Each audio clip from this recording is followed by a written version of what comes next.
Okay, this video is for page 371, numbers 1 through 20 all, and also 31 through 36 all.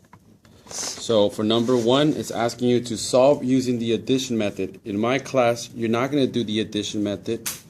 Well, you are, but we're not going to call it that. We're going to call it the elimination method.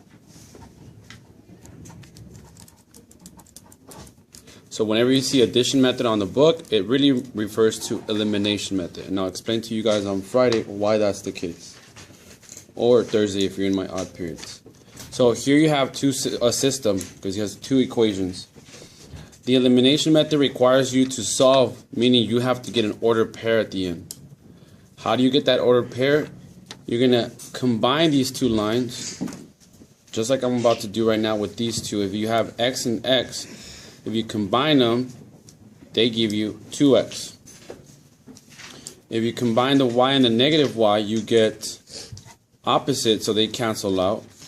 If you combine the 10 and the 8, that gives you 18. Now you have a new equation. You can take that equation and solve for one of the variables. Here they're multiplying the x by 2, so I'm going to divide by 2. So x is equal to 9. I only have my 9 coordinate, my x value. So therefore I have to go back into either one of these two equations and plug it in. So if I plug it in, I'm going to pick to plug it into the first one. I could have chosen the second one, but I'm going to pick the first one. So now 9 is going to go in for my x here, plus my y is supposed to equal to 10. So if I subtract 9, now I get y is equal to 1. So there I solve for my other variable. So I have my solution. My solution now is 9 comma 1. Number 2, you're asked to do the same thing.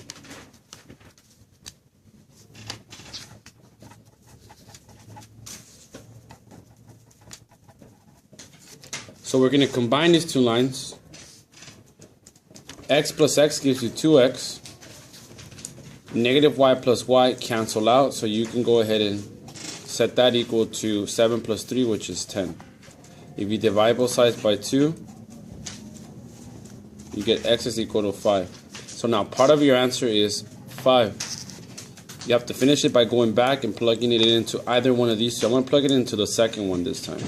So if x is 5, I'm going to replace my x with 5, bring down my y, and set it equal to 3. I can subtract 5 on both sides, so y is equal to negative 2. Therefore, I'm going to finish my point. Now, how do you check if you're doing these answers correctly? You can go ahead and take that point, plug it back into both lines, and if you get a true statement for both, that means your answer is correct. Number 3. You can go ahead and write down number 3. Let's actually write down.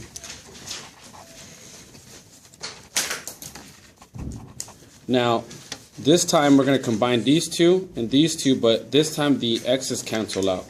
So now you're left with 2y plus y, which gives you 3y. 8 plus 7 gives you 15. So now the first variable we're solving for this time is y. So y is equal to 5. Part of my answer for this one is 5. Now, I can go ahead and take my 5, my y, and plug it into any of these two. I'm going to plug it into number 1. So x plus 5 is equal to 8. Subtract 5, so x is equal to 3.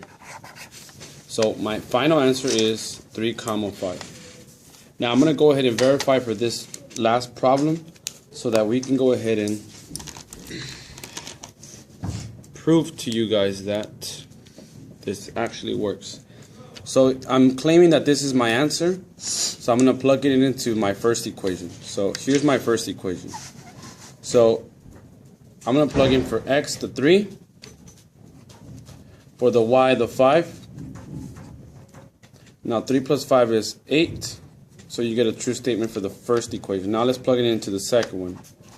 I'm going to plug in my 3, my 2 times my 5, which is supposed to equal 7. 2 times 5 is 10.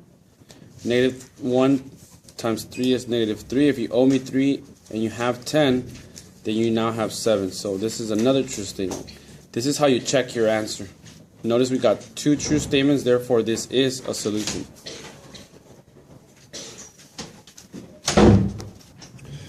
So number 13 is a little bit of a different problem. Why? Because if you combine these two, none of them are going to cancel out.